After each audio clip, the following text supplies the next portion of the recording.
ಇಟ್ಟಿರುವ ಅಧಿಕಾರಿಗಳಿಗೆ ಹೇಳಿದಿಕ್ಕಾರ. ಬೇಕೇ ಬೇಕು. ಪ್ರತಿಯೊಂದು ವಿಚಾರಕ್ಕೂ ಹಣ ಹೇಳಿದಿಕ್ಕಾರ. ರೈತ ಕೂಲಿ ಕಾರ್ಮಿಕರ ಧರ್ಮ ಸ್ಪಂದಿಸುವ ಅಧಿಕಾರಿಗಳಿಗೆ ಹೇಳಿದಿಕ್ಕಾರ.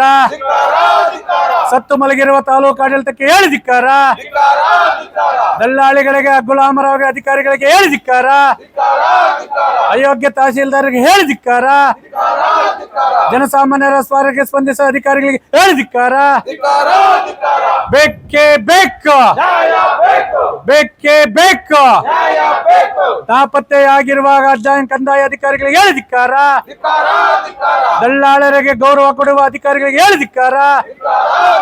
ಗುರುತಿನ ಚೀಟಿ ಹಾಕದ ಕಂದಾಯ ಅಧಿಕಾರಿಗಳಿಗೆ ಹೇಳಿದಿಕ್ಕಾರ. ಬೇಕೇ ಬೇಕು. ಬೇಕೇ ಬೇಕು. ಭೂಗಳ್ಳರ ಇಲಾಖೆಯಾಗಿ ಮಾಡಿರುವ ಸತ್ತು ಮಲಗಿರುವ ಅಧಿಕಾರಿಗಳಿಗೆ ಹೇಳಿದಿಕ್ಕಾರ. ಜನಸಾಮಾನ್ಯರ ಶೋಷಣೆ ಮಾಡುವ ತಾಲೂಕು ಕಚೇರಿ ಅಧಿಕಾರಿಗಳಿಗೆ ಹೇಳಿದಿಕ್ಕಾರ.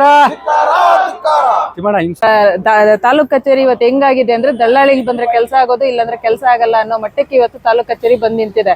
ಹಂಗಾಗಿ ದಲ್ಲಾಳಿಗೆ ಇಲ್ದಿರ ದಲ್ಲಾಳಿಗೆ ಮುಕ್ತ ತಾಲೂಕ್ ಕಚೇರಿ ನಮಗ್ ಬೇಕು. ರೈತರು ಬಂದ್ರೆ ನೇರವಾಗಿ ಕೆಲಸ ಆಗ್ಬೇಕು ಅನ್ನೋದು ಒಂದು. ಅದ್ರ ಜೊತೆಗೆ ನಿಮ್ ತಾಲೂಕ್ ಕಚೇರಿ ಜೊತೆಗೆ ಇಲ್ಲಿರುವಂತ 2 ಬಿಲ್ಡಿಂಗ್ ಬೇರೆ ಏನಿದೆ, ಸರ್ವೆ ಇಲಾಖೆ ಮತ್ತೆ ಸಬ್ ರಿಜಿಸ್ಟರ್ ಆಫೀಸು, ಈ 2 ಇಲಾಖೆಯಲ್ಲಿ ಕೂಡ ದಲ್ಲಾಳಿಗೆ ಹೆಚ್ಚಾಗಿದ್ದಾರೆ. ಸಬ್ ರಿಜಿಸ್ಟ್ರಲ್ ಅಂತೂ ಕೇಳಂಗೆ ಇಲ್ಲ. ಒಂದು ಪತ್ರ ಬೇಕು ಅಂದ್ರೂ ಕೂಡ ನೀವು ಕಾಸು ಕೊಟ್ರೆ ಮಾತ್ರ ನಾವು ಪತ್ರ ಕೊಡ್ತೀವಿ ಅನ್ನೋ ಲೆವೆಲ್ಗೆ ಇವತ್ತು ತಾಲೂಕ್ ಕಚೇರಿ ಇದರಲ್ಲಿ ಸಬ್ ರಿಜಿಸ್ಟರ್ ಬಂದು ಇಳಿದಿದೆ. ಈ ತರ ಇರುವಂತ ಇದ್ರಲ್ಲಿ ತಾಲೂಕು ಆಡಳಿತವನ್ನ ಇಲ್ಲಿ ಸುಪ್ರೀಂ ಆಗಿರೋದು ತಹಶೀಲ್ದಾರ್. ಅವ್ರು ಎಲ್ಲರಿಗೂ ಹೇಳುವಂತ ಇದನ್ನ ಅವ್ರು ತಗೊಂಡಿರ್ತಾರೆ. ಹಂಗಾಗಿ ಅವ್ರಿಗೆ ಇವತ್ತು ಹೋರಾಟ ಮಾಡಿ ಅವ್ರಿಗೆ ಮನವಿ ಕೊಡ್ತಾ ಇದೀವಿ. ಕೆರೆ ಕುಂಟೆಗಳು ಇವತ್ತು ಸರ್ಕಾರಿ ಜಮೀನುಗಳೇನಿದೆ ಅದನ್ನ ಕೂಡ್ಲೆ ತೆರವು ಮಾಡ್ಬೇಕು.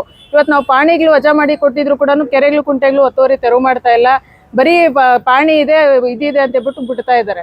ರಾಜಕಾಲುವೆಗಳು ಇವತ್ತೆಲ್ಲ ಒತ್ತುವರಿ ಆಗಿದೆ. ಇವತ್ತೇನು ಮುಂಗಾರು ಹಿಂದೆ ಹೋಗಿದೆ, ಇವತ್ತೇನು ಬರಗಾಲ ಬಂದಿದೆ. ಒಂದ್ ವೇಳೆ ಮಳೆ ಬಿದ್ದಿದ್ರೆ ಎಲ್ಲ ತೋಟಗಳು ಕೂಡ ಹಾಳಾಗ್ತಾ ಇತ್ತು. ಪ್ರತಿ ವರ್ಷನೂ ಇದೇ ಆಗ್ತಾ ಇದೆ. ಹಂಗಾಗಿ ಇವತ್ತು ತಾಲೂಕು ಆಡಳಿತನ ದಲ್ಲಾಳಿಗೆ ಮುಕ್ತ ಮಾಡಬೇಕು. ಕೆರೆ ಕುಂಟೆಗಳು ಸರ್ಕಾರಿ ಜಮೀನುಗಳನ್ನ ಉಳಿಸ್ಬೇಕು. ಸಬ್ ರಿಜಿಸ್ಟ್ರಿಗೆ ಒಂದು ಸ್ವಲ್ಪ ಸಬ್ ರಿಜಿಸ್ಟ್ರು ಮತ್ತೆ ಸರ್ವೆ ಇಲಾಖೆ ಇವೆರಡೂ ಇಲಾಖೆನ ನಿಮ್ಮ ಇದರಲ್ಲಿ ಹೇಳ್ಬಿಟ್ಟು ದಲ್ಲಾಳಿಗೆ ಮುಕ್ತ ಮಾಡಬೇಕು ಅಂತ ಹೇಳ್ಬಿಟ್ಟು ನಾವು ಇವತ್ತು ಹೋರಾಟ ಮಾಡ್ತಾ ಇದ್ದೀವಿ. ತಾಲೂಕು ಆಡಳಿತ ಸೌಧವನ್ನು ದಲ್ಲಾಳರ ಲಂಚಬಾಕ ಅಧಿಕಾರಿಗಳ ಸೌಧ ಅಂತೇಳಿ ನಾಮಕರಣ ಮಾಡುವಂತೆ ಇವತ್ತು ರೈತ ಸಂಘದಿಂದ ಮಾನ್ಯ ಕಂದಾಯ ಸಚಿವರಾದಂತಹ ಜಿ ಪರಮೇಶ್ವರ್ ಅವರನ್ನು ಒತ್ತಾಯ ಮಾಡ್ತಾ ಇದ್ದೀವಿ. ಯಾಕಂದರೆ ಕಂದಾಯ ಇಲಾಖೆ ಕಂದಾಯ ಸಚಿವರ ಒಂದು ಆದೇಶ ಇದೆ.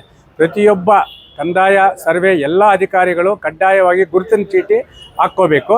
ಆದರೆ ಇಲ್ಲಿ ಯಾರು ಗುರುತಿನ ಚೀಟಿ ಹಾಕೋಲ್ಲ. ಇಲ್ಲಿ ದಲ್ಲಾಳರು ಯಾರೋ, ಭೂಗಳ್ಳರು ಯಾರೋ, ಅಧಿಕಾರಿಗಳು ಯಾರೋ, ಜನಸಾಮಾನ್ಯರಿಗೆ ಏನೋ ಕನ್ಫ್ಯೂಸ್ ಆಗಿಬಿಟ್ಟಿದೆ. ರೈತ ಕೂಲಿ ಕಾರ್ಮಿಕರು ಗ್ರಾಮೀಣ ಪ್ರದೇಶ ಕೃಷಿ ಭೂಮಿಯನ್ನು ಬಿಟ್ಟು, ಕೃಷಿ ಚಟುವಟಿಕೆಗಳನ್ನು ಬಿಟ್ಟು ಸಣ್ಣ ಪುಟ್ಟ ಕೆಲಸಗಳಿಗೆ ಇಲ್ಲಿ ತಾಲೂಕು ಕಚೇರಿಗೆ ಬಂದರೆ ಜೋಬಲ್ಲಿ 500 ರೂಪಾಯಿಂದ 5,000 ಇರಬೇಕು ಯಾವುದೋ ಒಂದು ಪತ್ರ ತೊಗೋಬೇಕಾದ್ರೆ. ಇನ್ನು ನಾಡು ಕಚೇರಿಗಳಲ್ಲಿ ಉಪತಹಶೀಲ್ದಾರರು ಗತಿ ಇರಲ್ಲ. RIVAಯಲ್ಲೂ ಕಡ್ಡಾಯವಾಗಿ ಗ್ರಾಮೀಣ ಸೇವೆ ಮಾಡಬೇಕಾಗಿದ್ರೆ ಇವತ್ತು ಪ್ರತಿಷ್ಠಿತ ಬಡಾವಣೆಗಳಲ್ಲಿ ಮನೆಗಳು ಮಾಡಿಕೊಂಡು ದಲ್ಲಾಳಿಗಳನ್ನ ನೇಮಕ ಮಾಡಿಕೊಂಡು ಜನಸಾಮಾನ್ಯರನ್ನು ಶೋಷಣೆ ಮಾಡುವಂತಹ ಇಲಾಖೆಯಾಗಿ ಮಾರ್ಪಟ್ಟಿದೆ. ಯಾಕಂದರೆ ಇವತ್ತು ಯಾವ ಇದಕ್ಕನ್ನ ಹೋಗಿ ಆ ಒಂದು ಕಚೇರಿಯಲ್ಲಿ ಅಲ್ಲಿ ದಲ್ಲಾಳರಿಗೆ ಚೇರ್ ಹಾಕಿ ಕುಳಿಸಿ ರಾಜ ಮರ್ಯಾದೆ ಮಾಡ್ತಾ ಇರ್ತಾರೆ. ಹೊತ್ತು ಜನಸಾಮಾನ್ಯರಿಗೆ ಯಾವುದೇ ರೀತಿಯ ಒಂದು ಕೆಲಸ ಕಾರ್ಯ ಮಾಡ್ತಾ ಇಲ್ಲ. ಆ ಜನಸಾಮಾನ್ಯ ಕೆಲಸ ಕಾರ್ಯ ಮಾಡಬೇಕಾದ್ರೆ ಇಲ್ಲ 500 ರೂಪಾಯಿ ಕೊಡಬೇಕು, 5,000 ಕೊಡಬೇಕು, ಇಲ್ಲ ಅಂದರೆ ದಲ್ಲಾಳರಿಗೆ ಇರಬೇಕು.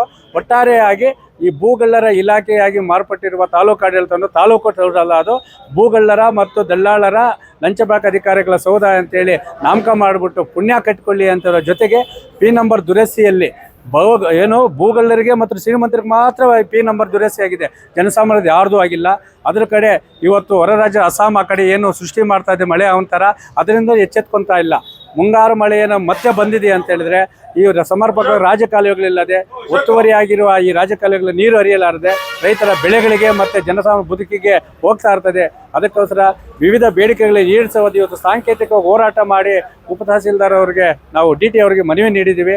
ನಮ್ಮ ಮನವಿಗೆ ಸ್ಪಂದಿಸ್ತಾ ಇದ್ದರೆ ಮುಂದಿನ ದಿನಗಳ ಆಗಸ್ಟ್ 15ರ ಮಧ್ಯರಾತ್ರಿ ಸ್ವತಂತ್ರಕ್ಕಾಗಿ ಹದಗೆಟ್ಟಿರುವ ತಾಲೂಕು ಸರಿಪಡಿಸುವಂತೆ ಉಸ್ತುವಾರಿ ಸಚಿವರು ರಾತ್ರಿ 12 ಗಂಟೆಯಿಂದ ಆಗಸ್ಟ್ 15ರ ಮಧ್ಯರಾತ್ರಿ ಪಲ್ಲವಿ ಸರ್ಕಲ್ನಲ್ಲಿ ಹೋರಾಟ ಮಾಡುವ ಮುಖಾಂತರ ನ್ಯಾಯ ಪಡೆಯುವ ಎಚ್ಚರಿಕೆಯನ್ನು ನೀಡ್ತಾರೆ.